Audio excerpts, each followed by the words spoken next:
ნუცას ტური წყალტუბოში ჩამოვიდა. წყალტუბო არის ბალნეოლოგიური კურორტი, რომელიც მე-20 საუკუნეში მაგნიტივით იზიდავდა ტურისტებს. ზოგიერთი მეცნიერის თვალსაზრისით წყალტუბო მე-6-მე-7 საუკუნიდან არის უკვე მოხსენიებული საქართველოს ისტორიაში. 65-ზე მეტ დაავადებას კურნავდა აქაური ჯადოსნური წყლები, როგორც მე ვეძახი. და ამიტომ ხალხი მთელი სოფლიოდან ჩამოდიოდა იმისთვის, რომ ემკურნავა წყალტუბოში. იყო ძალიან ლამაზად, კარგად მოწყობილი ქალაქი და იმედია დროთა განმავლობაში წყალტუბო დაიბრუნებს თავის დიდებას. თავდაპირველად ამ პარკში იყო 9 წყარო, დღეს არის 4 მოქმედი აბანო.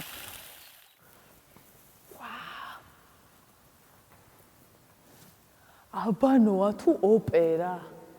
ცოტა ჩუმად უნდა ილაპარაკო. ახე როგორი ჭერია.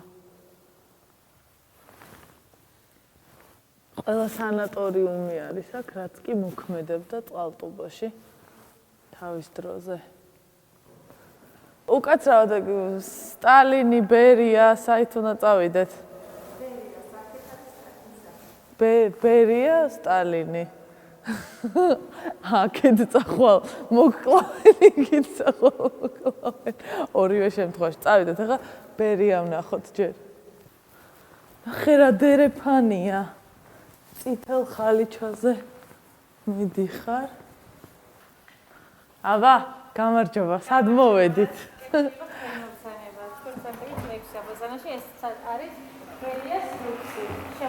ბერიას ლუქსიო. სულ არ გავს აქაურობა ბერიას. გადასწარებია.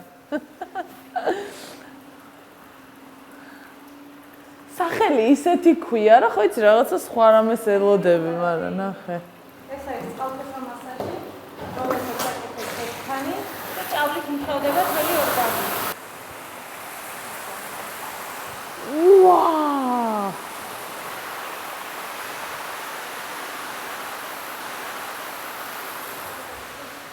სტალინი ნახე როგორ მოწყობილა? მაგრამ ეხლა უმოქმედოა. სტალინს აქ აგარაკიც ჰქონდა და თავისი აუზიც ჰქონდა.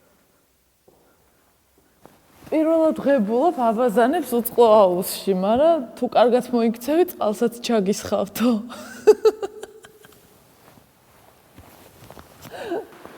1951 წელს აშენდა ეს აბანო და 4000 ადამიანი მუშაობდა იმისთვის, რომ 9 თვეში დასრულებულიყო მშენებლობა.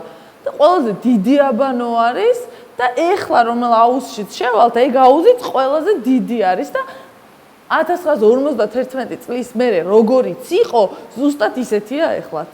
წავედით.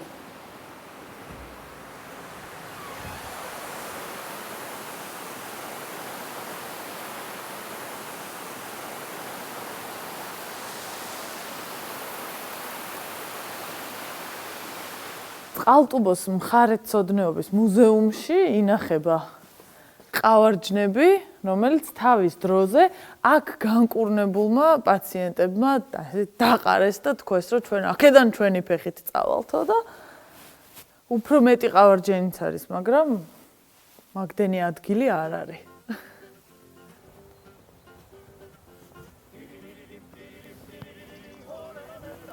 ჰამაკივით არის. ამაში რომ შეგეძლოს ესე ჩაწოლა. რანაირი დაწნილი ხე არის, ნახე. მე თმას ვერ ვიწნი ესე, ეს ხეები როა დაწნული.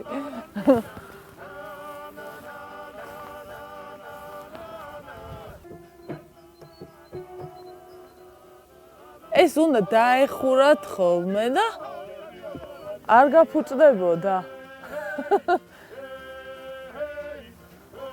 გული გავამთელოთ.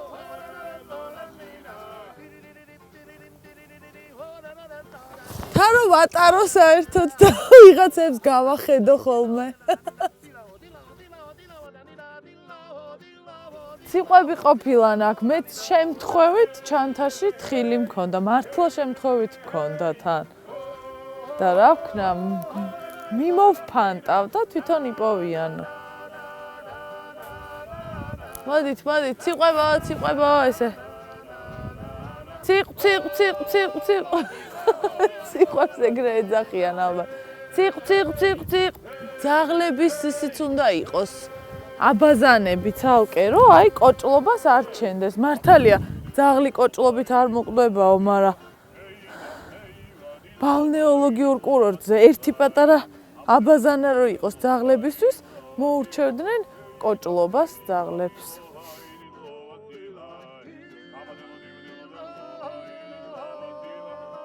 ჯერ აშენდა ეს სპორტის სასახლე, თუმცა არ იყო სპორტის სასახლე, იყო აბანო და შემდეგ თბილისში აშენდა უკვე სპორტის სასახლე, რომელიც ნუ უფრო დიდი არის.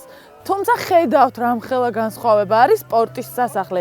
კორპუსების ტყეში დგას, ხოლო ეს სპორტის სასახლე ნამდვილ ტყეში.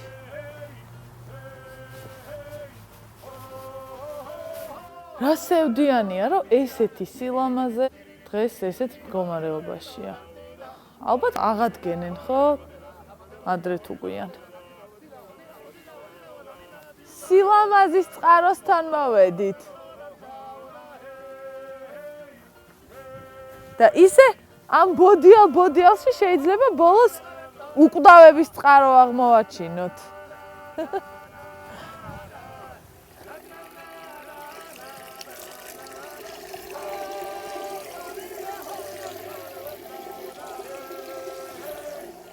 გავლამაზდი? შეხედეთ რა მაგარია. მთელი ქალაქი წყალტუბო არის გაშენებული ამ პარკის გარშემო. ეს პარკი თითქოს ქალაქის ცენტრია, მაგრამ ამავდროულად არის დიდი ტყე, რომელიც მოწყვეტილია ხმაურს, ჭუჭყს, გამონაბოლქვს და აი ესე შემოდიხარ და გესმის ჩიტების ჟღურტული, სულ სიმწვანეა, ჰაერი ღრმად სუნთქავ და აი სადმე დიდი ხის ძირში შეგიძლია ჩამოჯდე გემრიელად და დაისვენო. ესე.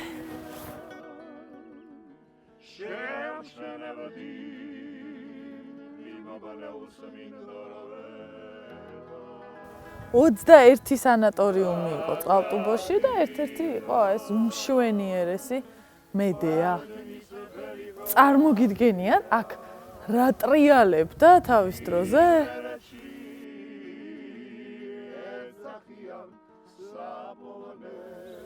ერთი ჭიქა შუშხუნა ღვინო და დიდ გეცბის შეშურდებოდა, ისეთი მეჯლისები გაიმართებოდა აქ. წყალტუბოს არქიტექტურა იმდენად გამორჩეული იყო თავის დროზეც კი, ევროპის სხვადასხვა გამომცემლებიც წერდნენ გაზეთებში. იყო. ეხლაც არის.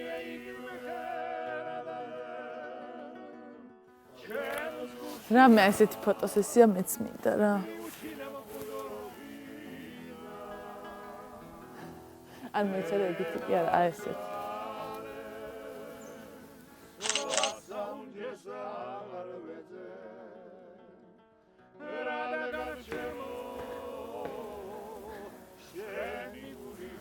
ადრე აქ იყო სამხედრო სანატორიუმი, რომელიც ყველაზე კარგად არის შემონახული დღემდე.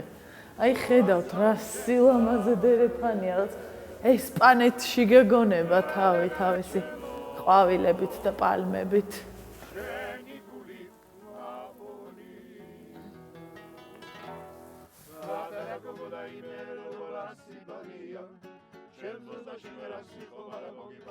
მოვედით სანატორიუმ იმერეთში, რომელზეც როგორც გვითხრეს ერთ-ერთი ნათელი მაგალითია აქაურობის ძველი დიდების და ახლა ჩვენ თვითონაც დავწმუნდეთ. აქაური არქიტექტურა არის გოთურ და რომაულ სტილში, ასევე რაღაც ქართული წურებია, სახურავები მაგალითად მიმსგავსებულია ქართულს. საოცარი დერეფნები, ეზოები, უზარმაზარი დარბაზები, ყველა ეზო არის ძალიან ლამაზად, ესეთი გამწვანებით, ყველგან არის აუზები, შადრევნები.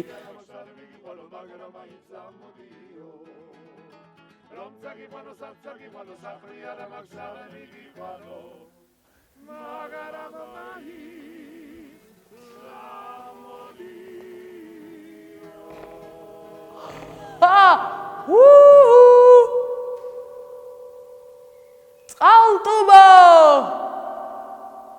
ნუცასტური! ეს რა არის?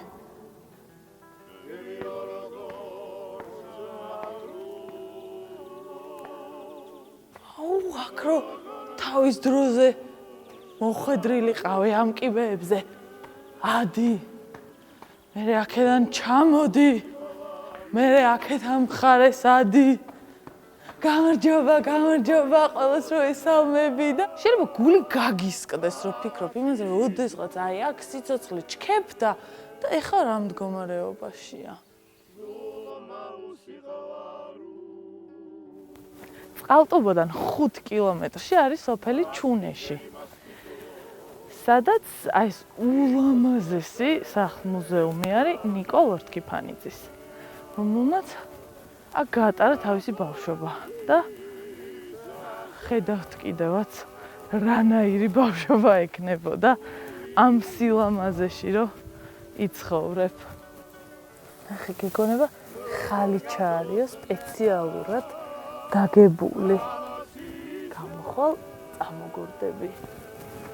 ამ ხეს რო შეხედავ, გეგონება შეღებილიაო, ისეთი ფერი აქვს.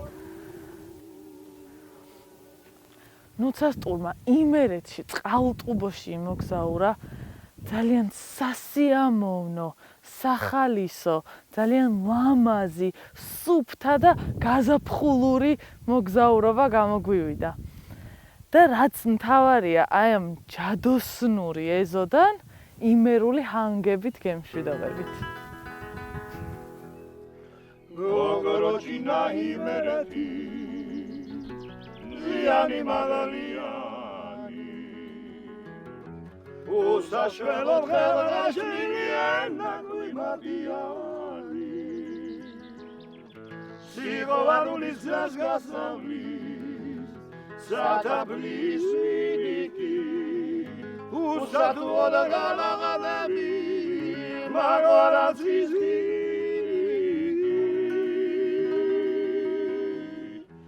საქართველო მოიწენა უმზეო თუმთვარისო თბილისი ვერ იქნებოდა ალბათ უკუთაი